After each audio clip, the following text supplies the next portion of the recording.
మీకు మీకు మీకు తెలుసో తెలియదు కానీ మా దగ్గర ఊళ్ళలో బాయిలో దూకుతారు కదా, బట్టలన్నీ నిప్పి జాంగ మీద దమ్మని ఉరుకొచ్చి ఈత కొడుతుంది, ఉరుకొచ్చి ఈత దొరుకుతారు. అట్లా జాంగ కూడా వేసుకోకుండా దూకినట్టు పాలిటిక్స్ లో 8 months అని చెప్పని వచ్చినాను. With so much of hesitation.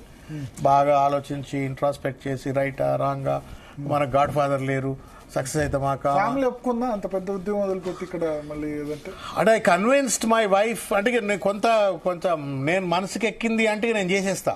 Okay, అది కొంత my wife was a sufferer of course. Maybe they last a lot ఈ 17 years ఆఫ్ జర్నీలో.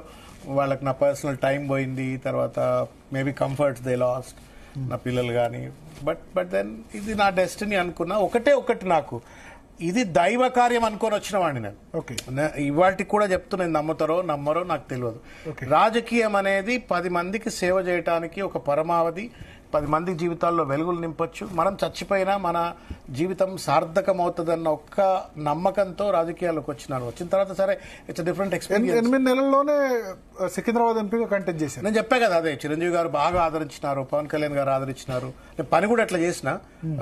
పిఆర్పీలో నిద్రలేని రాత్రులు అక్కడ కూడా గడిపినాం, పని చేసినాను. ఏం చేశారంటే background work? Lot of work we did. Analysis, surveys, తర్వాత ఆర్గనైజేషనల్ బిల్డింగ్ కావచ్చు.